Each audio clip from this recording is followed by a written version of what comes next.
Buenas tardes a todos. Mi nombre es Jaime Gortázar, soy socio de Braille Capital, gestora regulada por la CNMV y cuenta con actividades de gestión y distribución de fondos de inversión. Os doy las gracias por sumarnos a esta segunda edición de nuestro webinar serie sobre Latinoamérica que desde Braille Capital estamos organizando en colaboración con Moneda Asset Management. Fundada en 1993 y con sede en Santiago de Chile, Moneda es la gestora privada líder en América Latina. Forma parte del Grupo Patria, con quien se integró en 2021, llevando sus activos bajo gestión a más de 25.000 millones de dólares. Para vuestra información, Moneda dispone actualmente de 4 estrategias sobre la TAM en formato UCITS, 2 de crédito, Investment Grade y High Yield, y 2 de renta variable, una de All Cap y otra de Small Cap. A lo largo de este webinar series hemos tenido el deseo y ánimo de explicar la realidad del continente, que presenta una interesante contradicción. De un lado, América Latina parece de nuevo envuelta en un escenario de inestabilidad política, declive económico y deterioro social que está poniendo de manifiesto las debilidades estructurales, sociales e institucionales de la región, pero de otro, la realidad de las empresas es bien distinta a sus estados soberanos y muchas de ellas cuentan con fundamentales realmente envidiables. Como sabéis, hemos dividido el webinar en series en 2 sesiones.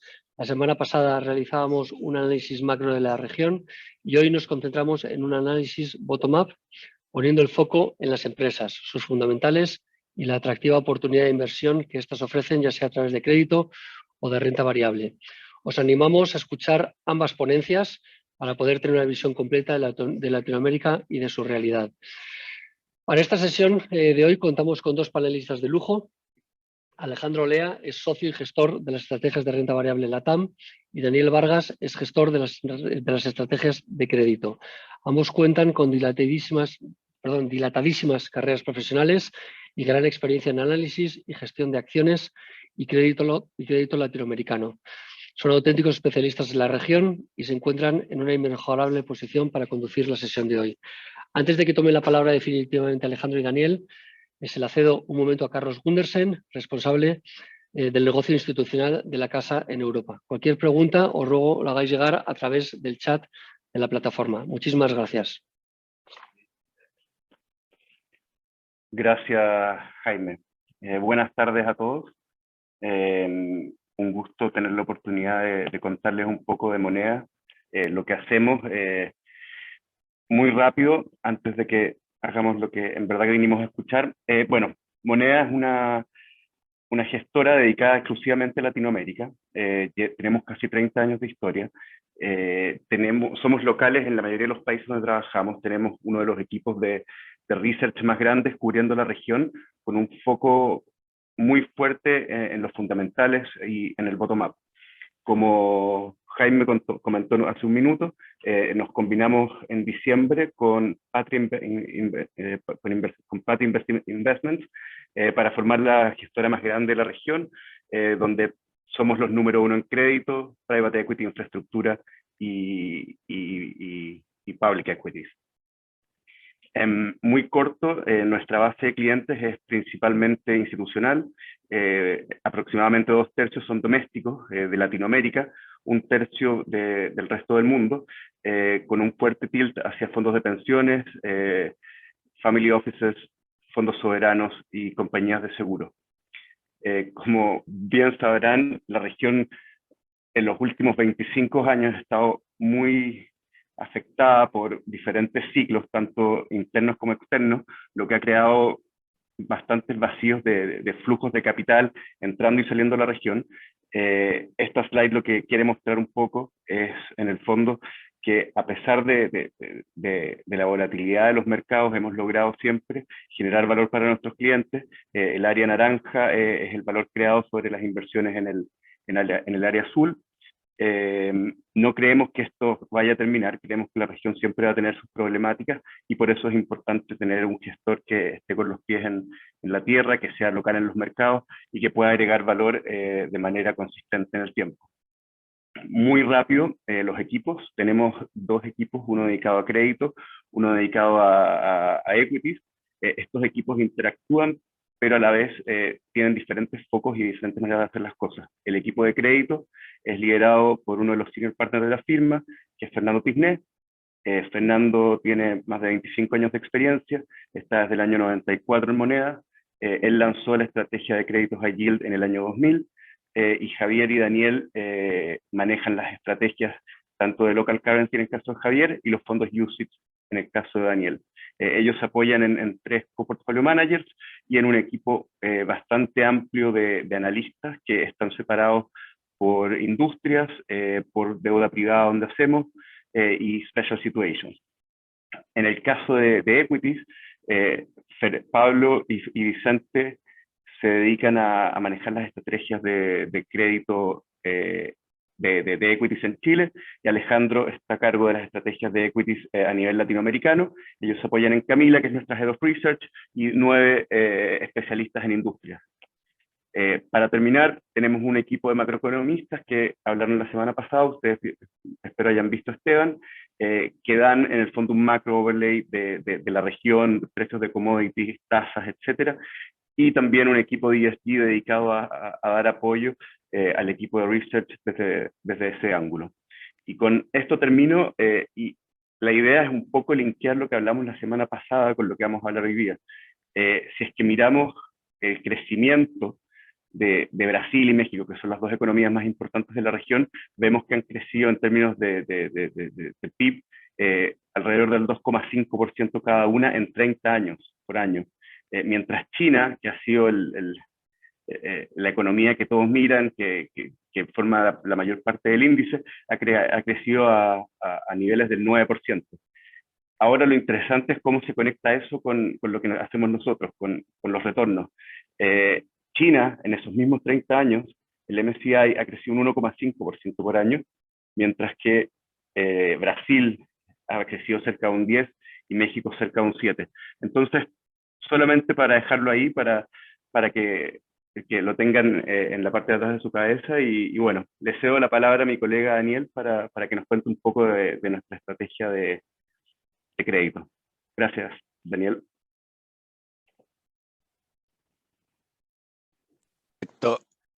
Gracias, Carlos. Creo que estoy compartiendo mi pantalla.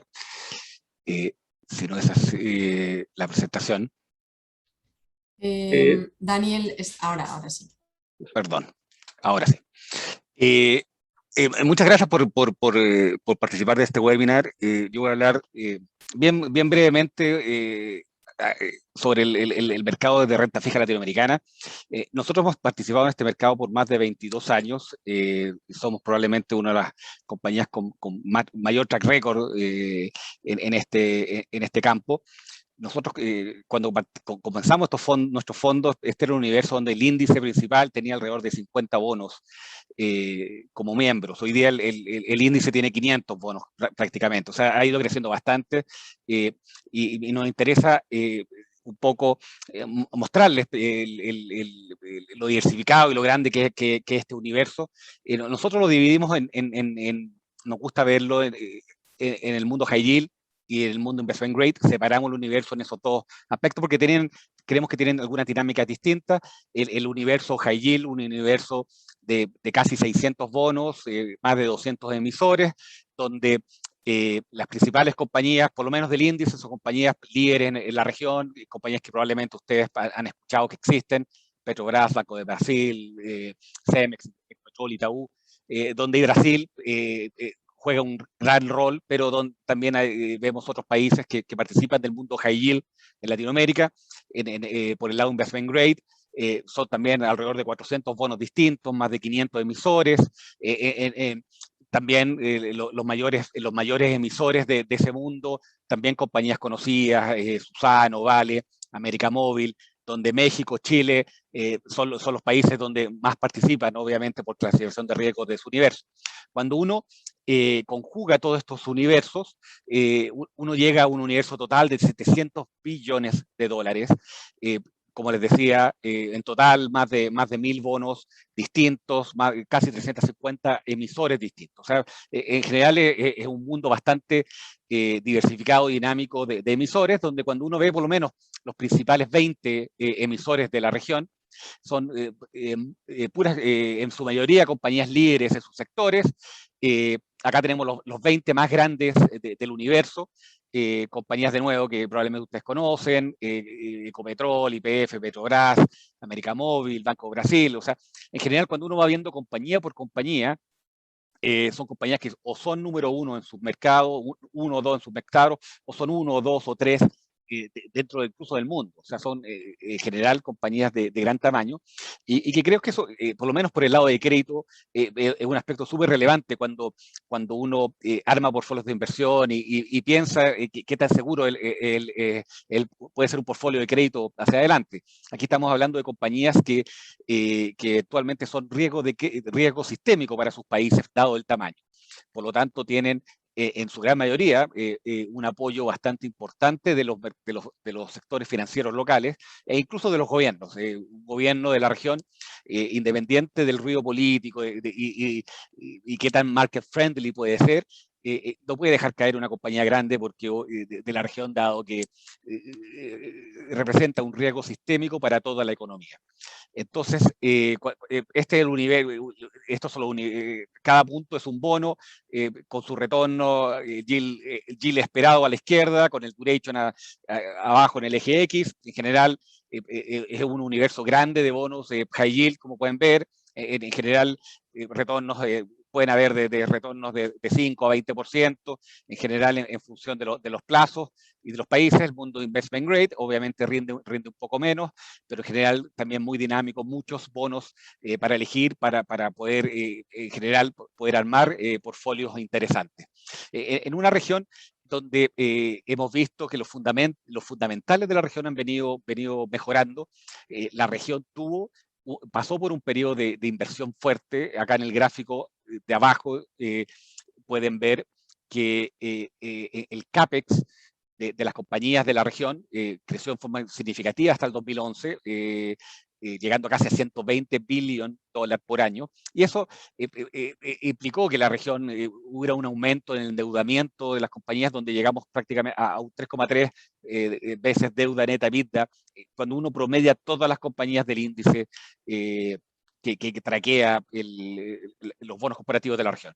Y después de este pico de 3,3 veces, hemos visto que ha ido mejorando el endeudamiento, ha ido cayendo el endeudamiento, que ha venido acompañado principalmente de una caída de la inversión. O sea, las compañías, había un foco desde el 2011 a la fecha en reducir el CAPEX, en reducir y aumentar los retornos de capital sobre los negocios, producto de que el ciclo de los commodities que vimos hacia principios de la década del 2010 estuvo terminando, y por lo tanto las compañías se dedicaron principalmente a mejorar sus balances y a bajar el endeudamiento. Ese proceso se vio interrumpido en el 2020, cuando volvió a subir el endeudamiento, pero no fue por un aumento de deuda, fue principalmente por una caída del EBITDA de las compañías debido al evento COVID, que rápidamente mejoró este año. Rápidamente hemos empezado nuevamente a bajar el endeudamiento, producto que las compañías empezaron a operar en forma normal nuevamente, y rápidamente empieza a caer nuevamente el endeudamiento. Nosotros creemos que 2,7 veces deuda neta EBITDA en general es un ratio muestra lo sano que el endeudamiento en promedio, obviamente, de las compañías latinoamericanas, en un contexto donde, perdón, acá hay hartos números, pero cuando uno se enfoca en las columnas de color naranja, ese es el del gráfico a la izquierda, ese es el total de caja sobre total de deuda de las compañías del universo latinoamericano, que muestra que hay 29 centavos por cada 100 centavos de deuda. O sea, las compañías en general de la región tienen mucha caja. Estos son datos a septiembre del año pasado, los últimos datos que hay públicos. Creemos que ese dato a la fecha no ha cambiado.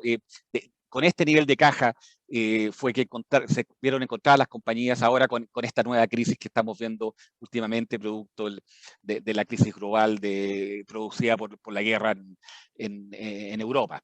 29%, como les decía, de caja sobre deuda total, el mayor nivel desde el 2012. O sea, en general las compañías latinoamericanas se ven enfrentadas a esta situación con un muy buen nivel de caja. Cuando uno ve a la derecha, también es el porcentaje de deuda de corto plazo sobre deuda total.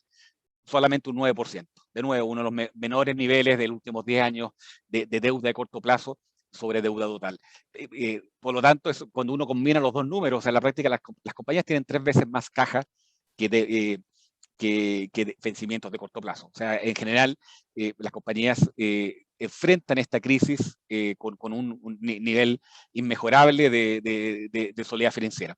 Cuando uno ve un poquito cómo ha sido el comportamiento en términos de default de la región, que a veces uno escucha mucho ruido viniendo de la región, sobre todo ruido político, pero cuando uno ve en general cómo los defaults, las dificultades financieras que uno ve más extremas, ¿cierto? En la región uno ve que la región latinoamericana ha sido bastante saludable. Estas datas del 2020, lo que vimos en el 2020, que fue un año complejo para el mundo producto del COVID, el default rate de Latinoamérica fue solamente 4,4%, mientras eso es para el universo high yield, mientras que el US High Yield vio un 7% del nominal de bonos high yield americanos entrando en default. Ese mismo año, acá a la derecha, uno puede ver que el recovery rate de esos defaults fue cercano a 40%, mientras que en Estados Unidos para el 2020 fue 21%. O sea, la región en el 2020, que fue un test a nuestro juicio importante en términos de poder experimentar qué tan sanas son las compañías de la región, vimos que los defaults en la región fueron la mitad que en Estados Unidos, y los recoveries fueron prácticamente el doble. ¿Y por qué esto es importante para nosotros cuando nosotros armamos portfolios de inversiones? Porque los spreads que uno exige a los bonos tienen que compensar este riesgo, principalmente, ¿cierto? Por eso uno invierte en bonos corporativos. Uno busca un spread mayor al que puede obtener en instrumentos libres de riesgo, y el mayor riesgo que uno está corriendo, obviamente, es la probabilidad de default, y si es que ocurre un default, es el nivel de recovery que uno puede obtener. Entonces, por lo menos esta foto para el 2020, los defaults en Latinoamérica fueron la mitad que en Estados Unidos, y los recovery rates fueron el doble. Esto lo voy a pasar bien rápido, que voy a hablar de algunos datos de mercado, obviamente. Ustedes habrán visto que ha habido bastante volatilidad en las tasas base americanas. Nosotros estamos esperando para este año una tasa que el bono del Tesoro terminara en 2.20, y de hecho el Tesoro ya está por sobre estos niveles, arriba de 2.30. Creo que gran parte por lo menos de la corrección de este año ya probablemente ocurrió. Así que creemos que lo que resta del año es lo que queda de la región es un tema más de spreads. Cuando uno viene a ver los spreads de las compañías latinoamericanas, obviamente tienen implícito un spread soberano y luego un spread corporativo por sobre los soberanos, ¿cierto? Y cuando uno mira país por país latinoamericano, en su bucket de riesgo, este es un gráfico que tenemos ordenado acá por clasificación de riesgo, y en el eje Y el spread de cada país. Podemos ver obviamente a mejor calidad crediticia a la izquierda, menor spread. Podemos ver que los países grandes latinoamericanos, Chile, Perú, México, Colombia, Brasil, grandes en el sentido de como emisores corporativos, podemos ver que por lo menos los soberanos de estos países transan a niveles de spread que son los mayores en sus respectivos niveles de bucket de riesgo. ¿Qué nos dice esto? Obviamente, que gran parte actualmente del riesgo político, del ruido político, probablemente está priceado ya en los mercados. Nosotros no estamos esperando defaults en el corto plazo, downgrades en el corto plazo. Por lo tanto, creemos que estos niveles de spread, por lo menos de los soberanos, se ven bastante interesantes. O sea, todos los soberanos latinoamericanos están por arriba de sus peers en las mismas clasificaciones de riesgo. Nosotros invertimos en corporativos, o sea, le exigimos a los corporativos en que invertimos spreads superiores a los de los países. Entonces, cuando uno ve los yields que uno obtiene de los corporativos latinoamericanos, estas datas al cierre de febrero, podemos ver a la izquierda que el mundo investment grade latinoamericano rendía 4,4%, y el mundo high yield a la derecha, la TAM, rendía 7,2%. Dada la corrección que ha habido este mes, estamos cerca de 20 veces superiores. O sea, LATAM hoy día a la foto de ayer, Latinoamérica Investment Grade está rindiendo 4,6% y LATAM High Yield está rindiendo 7,5% aproximadamente. Combinando ambos números, el universo de bonos corporativos latinoamericanos rinde 6%. O sea, creemos que es un nivel bastante interesante de tasa absoluta que podemos ver acá, que es mayor a los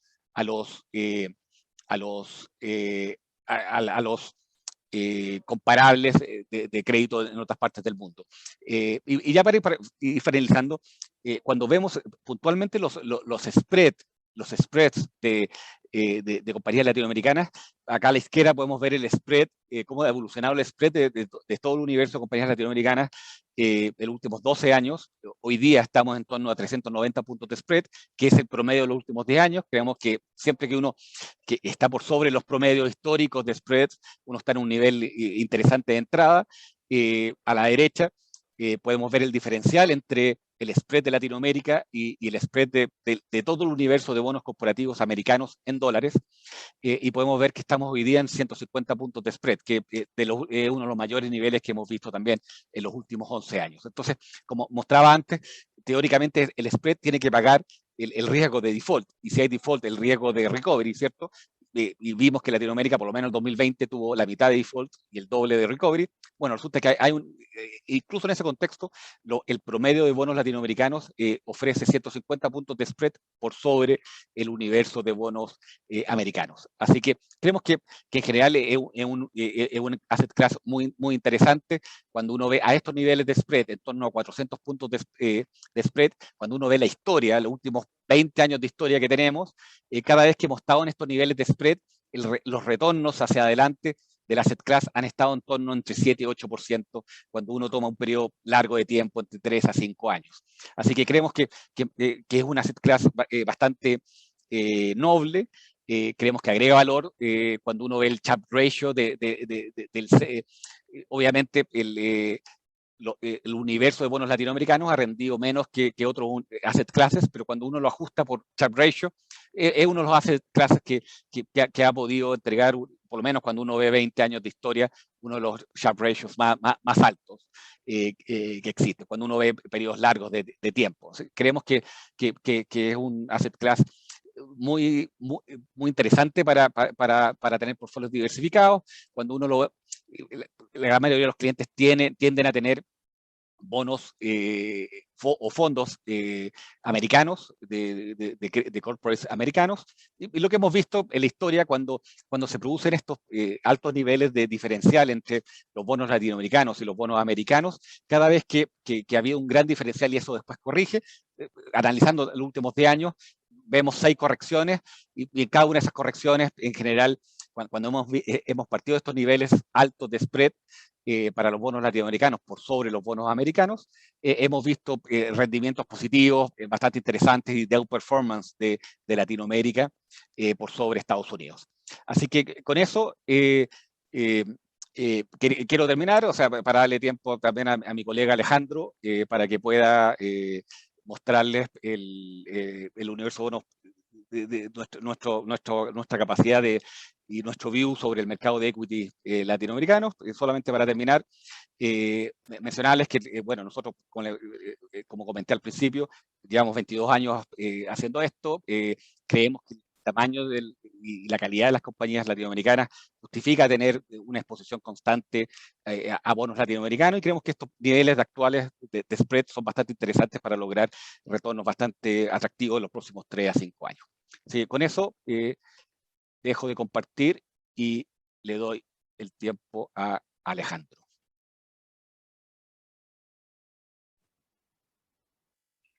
Buenas tardes. Gracias por estar acá. No les voy a contar nada acerca de moneda porque ya lo hemos hecho, y si hay más preguntas lo podrán hacer con Jaime, Patricia o Carlos Gundersen. Entonces vamos al mundo de equities. Primero, 2-3 conceptos cortos acerca de nuestra filosofía de inversión y cómo invertimos en moneda. Nosotros fuimos el primer manager de acciones small caps en América Latina en el 94, así fue como empezó moneda, y desde ese entonces es que nuestra manera de alocar capital, de invertir, es buscar compañías donde veamos que haya una creación de valor consistente, ventajas competitivas y por lo tanto que las empresas sean capaces de crear valor y aumentar el valor de la empresa con su negocio, y esperamos quedarnos invertidos en ellas por un tiempo largo, en lugar de lo que podría ser algo alternativo, hacer trading o utilizar oportunidades de mercado o estrategias más de ese tipo. Por lo tanto, somos inversionistas bottom-up, que nos enfocamos en los fundamentos de las compañías, un poco conectando con lo que Jaime dijo en un comienzo, y eso nos ha resultado muy bien con el paso del tiempo. Respecto a Business Quality, que, perdón por el inglés, todas nuestras presentaciones son en inglés, dado el carácter de nuestra compañía, Business Quality, nosotros evitamos, básicamente, evitar en empresas donde no veamos ventajas competitivas y creación de valor independiente de su precio. Una cosa muy cortita, esta foto representa la idea de ventajas competitivas o moat, el concepto en inglés, donde intentamos entender y constatar la existencia de maneras o ventajas competitivas que le permitan a la compañía defenderse de la competencia o defender sus economics, sus márgenes, sus tasas de retorno sobre capital. Y marcamos acá, hicimos un highlight donde intentamos buscar negocios que realmente tengan una oportunidad de crecimiento sustancial. Y esto es escaso. Nos parece que un concepto de excepcionalidad respecto de que buenos negocios con una oportunidad de crecimiento verdadera, eso no son tantos. Y eso nos parece que merecen generalmente que son una buena inversión, y nos parece que son excepciones en Latinoamérica y probablemente en cualquier parte del mundo. Finalmente, el carácter de los accionistas, dado que permanecemos tiempos largos, extendidos como inversionistas de las compañías en las que estamos, nos parece muy importante que el carácter de las compañías sea bueno, sea atractivo, especialmente en el active share de nuestros portfolios. Esto básicamente me lo voy a saltar, pero les quiero dejar la idea de compounders, o sea, una parte sustancial de la cartera está invertida en compañías que son capaces de generar valor, de crear valor a través de su negocio, y creemos que yéndonos con esa creación de valor vamos a ser capaces de generar excesos de retornos con el paso del tiempo. Y así ha sido la historia de nuestra empresa. Luego los conceptos que vamos a revisar acá. Primero, es que es bastante obvio, que yo creo que ustedes lo deben tener claro, y es que esta región, este asset class, es un muy buen vehículo para tener exposición a commodities y un poco para protegerse de la inflación, si uno quiere un concepto general simple. Segundo, hay un caso de crecimiento a nivel de compañías que está un poco escondido detrás de cómo están construidos los índices accionarios normalmente utilizados, ¿cierto? MSCI, los ETF, etcétera, que no está capturado por los índices. Tercero, nos da la impresión de que estamos probablemente en el pic de la inflación o muy cerca del pic de la inflación en América Latina, en donde creemos, una oportunidad muy interesante en negocios más bien domésticos de crecimiento, producto de que las tasas de interés en la región, como ustedes vieron los que se conectaron al webinar anterior, como vieron con Esteban Yadresic, nuestro economista, las tasas de interés en Latinoamérica y los bancos centrales, las tasas son muy altas ya. Los bancos centrales agresivamente subieron las tasas de interés y probablemente nos estamos acercando al pic y donde vamos a empezar a ver que las tasas pueden empezar a caer. O sea, este susto que hay, yo diría, en Estados Unidos y en el mundo desarrollado, en donde da la impresión de que las tasas de interés deberían subir, acá eso ya ocurrió y eso nos parece que es una gran oportunidad. El punto siguiente es que hay una reapertura muy grande, ya en curso, de nuestros países, de nuestros negocios, y eso está produciendo crecimientos bien importantes de resultados que nos parece que no están priced in. Un punto un poco conectado al primero, que es que si ustedes dicen, ¿sabes qué? Necesito una especie de hedge o protección en contra de este problema de precios de commodities tan altos, hay varias maneras de jugar eso en la región, a precios interesantes, y aquí le vamos a mostrar. Y eso es dado que en el mercado aún no se llega a precios el nivel de resultados que está generando estos niveles de commodities en los negocios listados en bolsa. Entonces vamos a lo primero. Esta foto, esta especie de foto, es como se ve el índice o el ETF, si es que ustedes lo han mirado o están invertidos en él. O sea, básicamente sobre el 80% de este índice son compañías de recursos naturales. Y luego hay una parte muy grande que son, recursos naturales y financials, que es una cosa muy value si uno quiere con crecimientos no tan atractivos, salvo que estamos largos de inflación y por lo tanto cuando suben los precios de los commodities este sector gana, entre comillas. Por lo tanto, un vehículo muy, muy concentrado en ese tipo de negocios, muy atractivo en el corto plazo, que ha tenido un gran performance en el último tiempo. Este índice generó del orden de 30 puntos de outperformance contra el Standard & Poor's en lo que va de este año. Por lo tanto, un vehículo muy claro, y eso es lo que uno normalmente piensa, creemos, en América Latina. De hecho, aquí hay una línea que es TI, tecnología de información, que aparece con un cuadrito muy chico acá, o sea, prácticamente inexistente en este universo. Sin embargo, si uno mira un poco afuera, y esto es compañías latinoamericanas listadas en otros mercados, que eso hace que no queden dentro del índice, o sea, principalmente listadas en Estados Unidos, y compañías de mediana y pequeña capitalización, esa foto es muy, muy diferente. O sea, este espacio, que vale del orden de 300.000 millones de dólares, más o menos 2/3 es definitivamente growth. Hay mucha fintech, hay mucho e-commerce, hay mucha media y marketing, y también hay sectores domésticos de crecimiento un poco más tradicionales, como energías renovables, bueno, no es tan tradicional, pero energías renovables, consumo discrecional, etcétera, healthcare, por ejemplo. O sea, este universo nos parece que es muy atractivo si uno tiene un horizonte de mediano y largo plazo, y esto no está capturado por los índices. Entonces, un poco para verlo en un mapa, si uno mira el mundo, el eje horizontal es la sensibilidad de cada índice al factor growth o value, y en el eje vertical está el crecimiento en ventas de los últimos 5 años. Latinoamérica, que está marcado acá en rojo, es muy value, está muy a la izquierda del cero de growth y value, similar de hecho a Europa, y cerca, aunque menos value que Emerging Europe, y bastante lejos del Nasdaq, del Standard & Poor's, de Asia, etc. Lo interesante, eso sí, es que esto ha venido creciendo. Si uno mira a nivel de compañías, como mostramos en la primera o segunda diapositiva, es interesante que este es una especie de factor value con crecimiento, o es un value con carry, no sé cómo uno quiera mirarlo.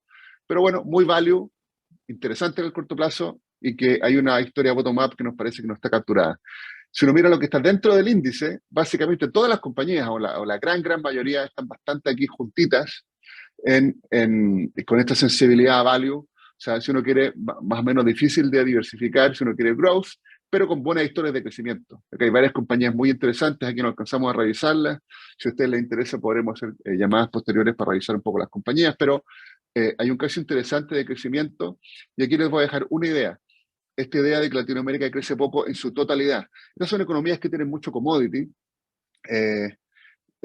y hay sectores más pequeños que pesan más en el mercado que en la economía, en donde hay varias historias de subpenetración de servicios.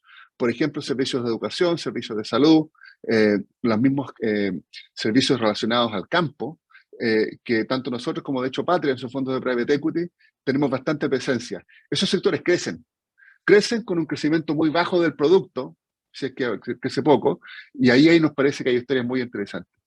Ahora, si uno mira este universo completo, saliéndose de la restricción innecesaria que da el índice, bueno, esto se ve mucho más interesante. Aquí hay una serie de compañías que si uno mira el crecimiento en ventas, esto es el promedio anual compuesto, son crecimientos de entre 20, no sé, estos 20, estos 60, 70%, y aquí aparece e-commerce, aquí aparece servicios de logística de última milla, compañías tecnológicas, un universo mucho más rico, mucho más interesante, que esto sí parece, que esto es mucho más que la historia de commodities, y nosotros hacemos mucho de esto. Por lo tanto, un poco el valor que la compañía nuestra les genera es la capacidad y el expertise de ir afuera del índice y ir a buscar compañías donde, en nuestra opinión, hay historias de crecimiento sustancial y creación de valor para los próximos años, más allá del corto plazo. Y esta es la historia, nos parece, más interesante de la región. Luego, si uno mira un poco los precios, aquí está pasando algo muy, muy interesante. Daniel dijo muchas veces la palabra crisis, y obviamente que estamos con varios problemas en el mundo, pero no en la región.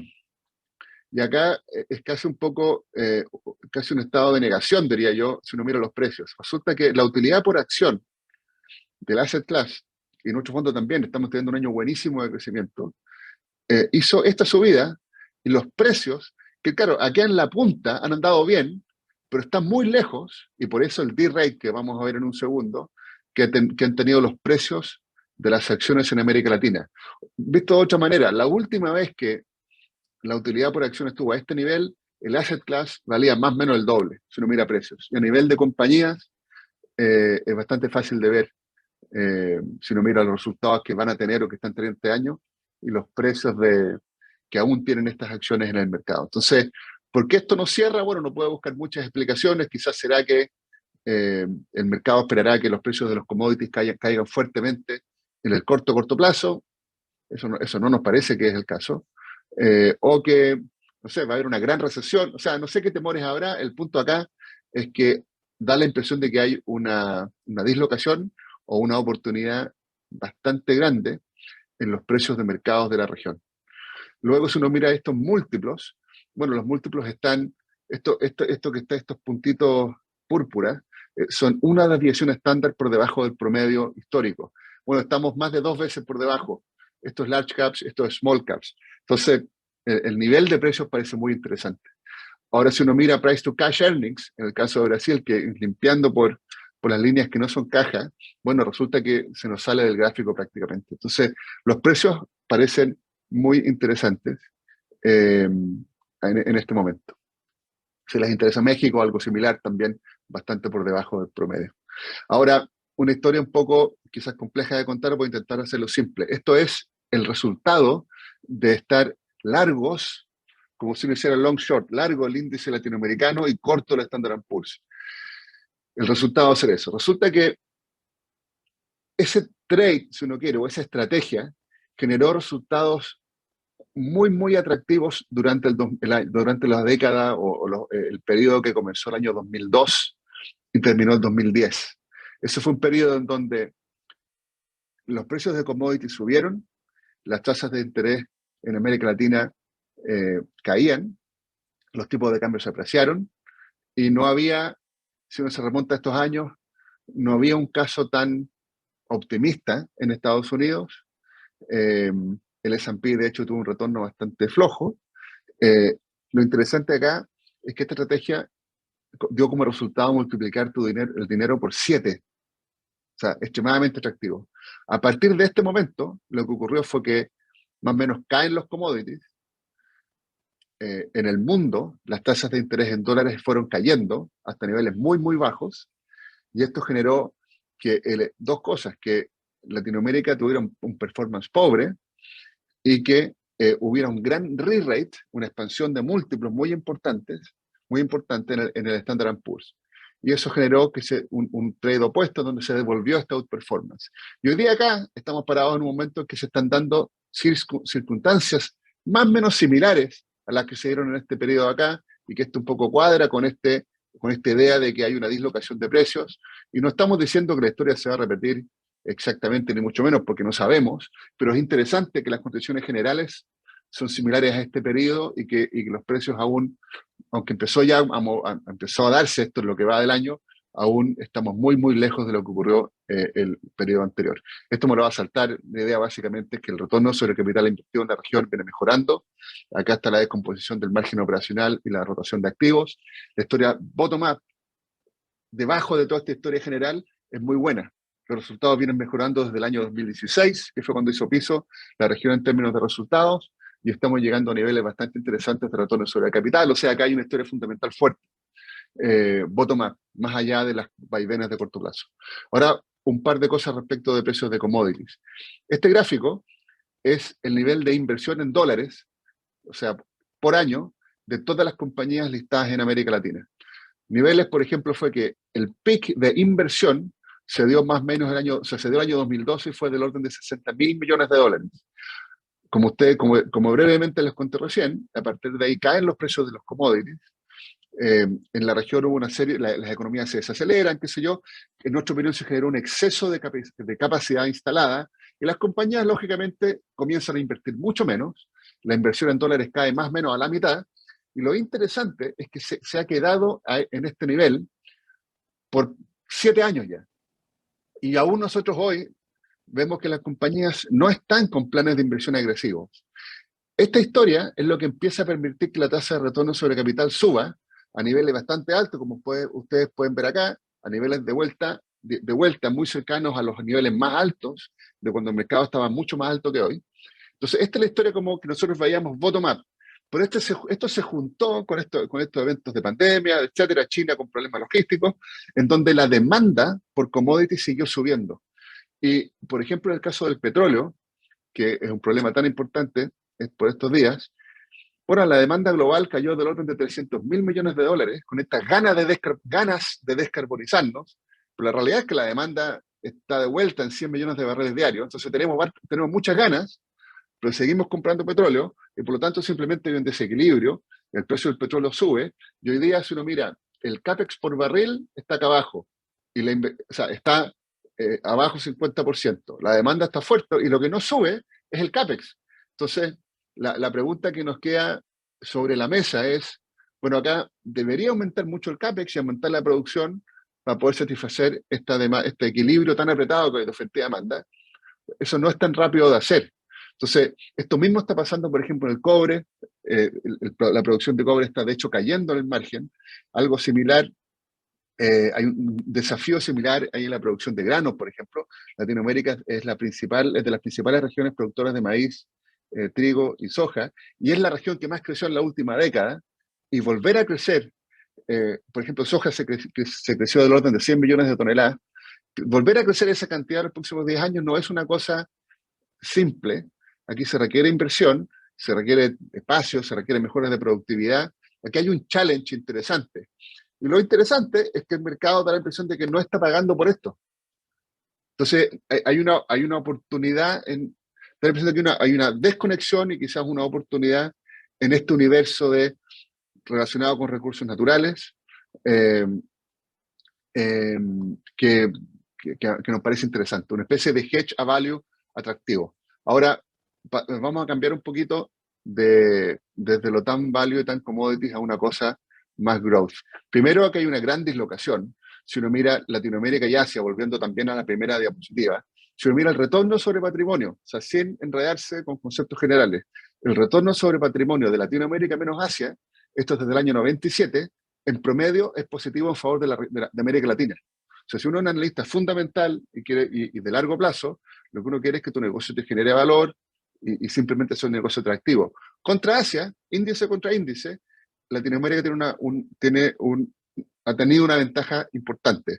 Ahora, venimos saliendo de años bastante malos, que este es el recuerdo reciente que uno tiene. Esto donde Latinoamérica tuvo un ROE más bajo que el de Asia. Pero esto ya terminó y de hecho hoy día estamos acá arriba. Esta diferencia está casi en el mayor nivel de la historia del asset class. Y el mercado aún no cerró ese gap. Entonces, de vuelta, aquí hay una cuestión importante, hay algún fenómeno importante que no está llevado a precio. Un cálculo simple, para que se cierre ese gap, esto es price to book y retorno sobre patrimonio. No se ve muy bien este gráfico, un poquito borroso, pero retorno sobre patrimonio por acá arriba, del orden de 40%, price to book aquí del orden de 2 veces. Para que esto se cierre, tendría que caer la utilidad por acción del orden de 60%. Eso por lo menos el año 2022 parece altamente improbable. Entonces aquí hay algo que no cierra. Ahora vamos a las tasas de interés. Las tasas de interés en el mundo están acá. Si uno hace yield de 10 años en dólares menos la inflación que uno ve en la pantalla, la inflación trailing, estamos en el nivel más bajo, solamente similar al año 74 en Estados Unidos. Nosotros no somos expertos ni en Estados Unidos ni en la cosa muy top-down, pero el punto que queremos transmitir acá es dónde están las tasas de interés. Siguiente, es que uno dice, bueno, pero las tasas de interés van a subir mucho, esto es un riesgo que algo va a ocurrir. Bueno, claro, deberían subir. Esto que está acá en amarillo, el Bank of England, el ECB no se ve muy bien, está por acá abajo, y la Fed está empezando a subir tasas. O sea, esto está bastante rezagado con el nivel de inflación. Sin embargo, en Latinoamérica, si uno mira la tasa en Brasil está ya sobre 11%, pareciera que va a llegar a tipo 13%. La tasa de interés real en Brasil es del orden de 6 puntos positivos hoy. Y bueno, y México, que pasa casi desapercibido dado el nivel de Brasil, también las tasas de interés han sido subidas fuertemente. Y por lo tanto estamos en un contexto en donde en la región hay tasas de interés reales muy positivas. El mercado de equities doméstico, el que está influenciado por las tasas de interés principalmente más que productores de commodities, ya cayó y por lo tanto estamos en un momento de mercado muy diferente. Es más, la inflación, esto es Brasil, esta es la inflación mayorista y esta es la inflación minorista, ya empezó a caer. Nosotros esperamos que probablemente entre ahora y abril siga relativamente alto, dado el reciente shock de precios de combustibles, pero esto ya empezó a caer. Entonces, este temor que hay respecto, que da la impresión que hay mercados desarrollados, que la inflación está alta y las tasas de interés van a subir, acá ya ocurrió. Entonces, esto es muy interesante, es otro momento de mercado, es un poquito como, casi como puede ser el futuro acá. Aquí puse dos ejemplos de dos compañías que son compañías tecnológicas, que de hecho LocaWeb, que esta amarilla reporta esta noche, que son compañías que están teniendo crecimientos muy, muy importantes y que nos parece que tienen un futuro súper interesante. Bueno, son acciones que ya cayeron del orden de entre 70 y 80% en reales, que es similar a la caída completa que tuvo el Nasdaq, el índice, durante el ajuste de la crisis del ajuste .com del año 2000. Perdón, se me cortó por un segundo esto. Entonces, este ajuste ya fue muy grande, producto que esta subida de tasa fue muy grande. Entonces, nos parece que estamos en un punto más o menos, uno nunca sabe realmente cuando uno está en el piso, pero da la impresión de que estamos cercanos a él. Esto, de hecho, ya llevan algún tiempo subiendo de vuelta. Por lo tanto, el mensaje acá es que estamos en un momento de mercado en donde la inflación y las tasas de interés ya corrieron, o corrieron casi todo, a diferencia del resto del mundo. Por lo tanto, creemos que hay mucho valor en este segmento de mercado. Un ejemplo de esto es que si uno mira el ratio de valor de empresa sobre ventas del segmento value y el segmento growth, y hace un ratio de esas dos cosas, este re-rate que había ocurrido, similar a lo que ocurrió en Estados Unidos, se ajustó tanto que está de vuelta en el promedio histórico. Entonces este es un segmento que nos parece que está bastante interesante. Y eso ocurrió en la medida que, junto con cuando fueron subiendo las tasas de interés, esta es la tasa de rendimiento del bono en reales a 10 años. Por lo tanto, estamos ahí. Y con esto termino para que dejemos espacio a preguntas y respuestas. Esta es nuestra cartera. El año 2021 creemos que vamos a tener un crecimiento en ventas del orden de 47% y una estimación muy conservadora para el año 2022 es que las ventas crezcan del orden de 15%. Luego, en términos de valorización, la cartera está operando más o menos a 12 veces precio-utilidad, que nos parece un nivel bastante bajo.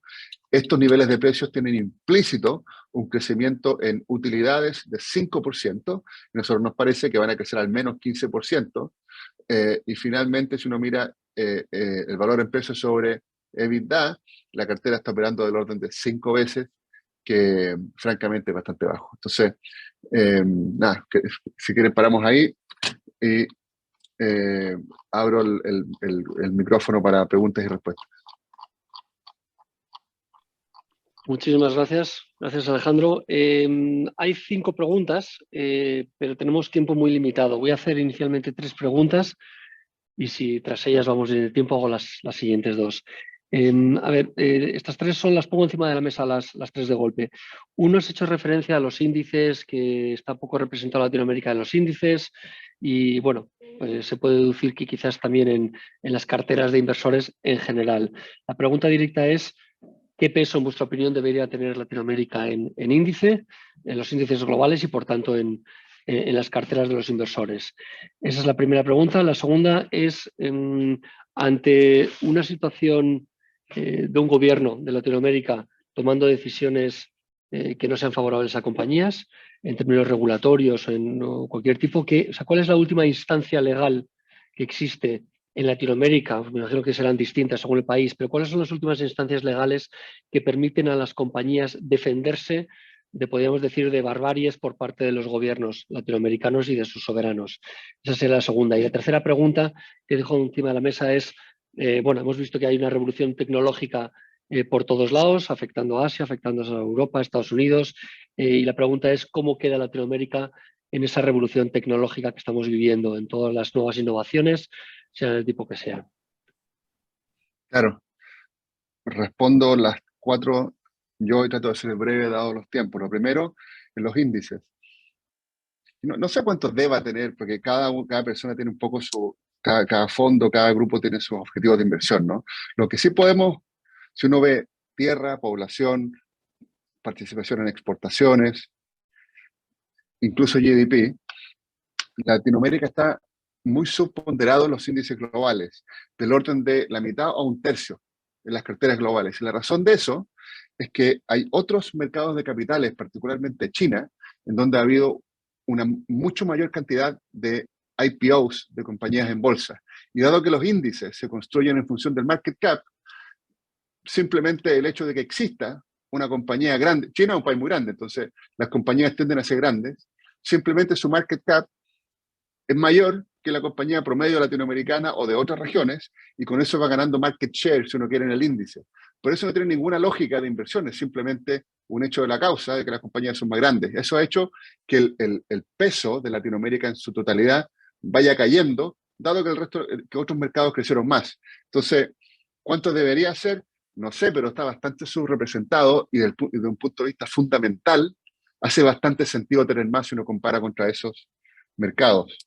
Entonces, no sé, por 2, por 3 órdenes de magnitud, más o menos eso respecto de lo que pesan los índices. Luego, hablaste de gobierno y de tecnología. Mira, lo primero con los gobiernos es que yo no sé muy bien el nivel de... Lo que veo en otros países, porque no sé si es el caso de España, ustedes obviamente tienen más cercanía con la región que qué sé yo, que acá en Estados Unidos o en otros lugares. Hay una sobreponderación de las noticias malas de países con muchos problemas. O sea, por ejemplo, mucha noticia de Venezuela, que para estos efectos da igual, porque de hecho nosotros no tiene ninguna importancia en el mercado de equity. También mucho Argentina, que nosotros de hecho tenemos solamente 2 inversiones en Argentina, y son 2 compañías, que lejos la más importante es Mercado Libre, que es una compañía fenomenal, y que es una empresa que realmente es principalmente brasilera. Entonces, lo primero es que está sobre representado, creo, en el pensamiento de la gente, en los problemas de la región, porque están mirando los lugares con problemas. Y luego nos parece que, por ejemplo, Brasil es un país que viene mejorando hace bastante tiempo. Si uno mira las reformas que han venido haciendo, el superávit primario fiscal, etcétera, y además un fenómeno bottom-up extremadamente interesante que ahí se conecta con tu pregunta respecto de tecnología. México es un país que está bastante bien, si uno mira el ámbito más bien económico, y el norte de México es la región del mundo que más creció la última década, dado toda esta historia del NAFTA y la integración que tiene con Estados Unidos. Por lo tanto, creo que es bastante mejor la situación de lo que quizás tu pregunta sugiere. Y finalmente lo otro es evitar meterse en problemas. O sea, hay compañías que son controladas por gobiernos o que por distintas razones están mucho más sujetas que otras a sufrir cambios regulatorios o a lo que sea, mayores, por ejemplo, pagos de royalties. Nosotros en general simplemente evitamos posicionarnos en situaciones susceptibles a tener efectos negativos del gobierno de turno. O sea, lo primero es simplemente evitar estar sujeto a que eso te pueda ocurrir. Y lo segundo, que lo mencioné en la presentación, es carácter. O sea, compañías con buenos controladores, en general, no se meten en problemas o tienen menos problemas. Entonces, una de las razones, cuando esto de ESG, que es tan popular, históricamente nosotros hemos sido muy activos en el tema de corporate governance, en defender a nuestros accionistas y en evitar meternos en problemas. Entonces, me parece que es bastante menos malo de lo que la pregunta sugiere si uno sabe dónde posicionarse. Y luego tecnología es la mejor pregunta que nos puede hacer, porque lo que ahí mostré, o sea, dado cómo se construyen los índices, hay una historia tecnológica extremadamente interesante que prácticamente no está en el índice. Y creo que eso merece la pena verlo y tener exposición a ello, dado los crecimientos que estamos viendo y que creemos que van a seguir ocurriendo. Estupendo. Pues lo vamos a tener que dejar aquí. Había dos preguntas adicionales que quizás a lo mejor se pueden responder, si me permites, Alejandro, con un monosílabo. Las preguntas son algo más extensas, pero básicamente sobre Petrobras y Mercado Libre que has comentado. Pero bueno, con un monosílabo, ahora mismo Petrobras, ¿estáis favorables? ¿Tenéis en cartera? ¿Estáis sobreponderados? Si a lo mejor Estamos igual, responder... estábamos igual que el índice, estábamos largos. Petrobras con $90 del barril opera dos veces EBITDA, Sí. y una compañía que tiene menos de una vez deuda neta EBITDA, por lo tanto podría seguir pagando dividendos de 20-30% al año. Ahora, ¿el gobierno puede que cambie los precios? Puede ser, no es tan claro, pero sí debería aumentar el CAPEX y con eso el dividendo debería caer en alguna medida. O sea, no nos encanta la compañía por su posición a gobierno, etcétera, pero un 30% de dividendo y 2 veces EBITDA sí nos gusta mucho. Luego, Vale. Mercado Libre tuvo un ajuste muy grande. Si uno mira Enterprise Value EBITDA, Enterprise Value Ventas, está más o menos al nivel más bajo de la historia de la compañía. Creemos que este año debiera que ser ventas, depende un poco del tipo de cambio, pero digamos de los de 30% al año, nos parece atractiva a este nivel. Estupendo. Pues lo tenemos que dejar aquí. Estamos cumpliendo una hora y hemos prometido no sobrepasarla. Así que aquí lo dejamos. Muchísimas gracias a todos, a los partícipes, a los ponentes, por esta sesión que espero que haya sido de utilidad. Muchísimas gracias. Estamos a vuestra disposición para cualquier cosa que necesitéis. Muchísimas gracias, Alejandro, Daniel, Carlos. Gracias a todos. Gracias a ti, Jaime.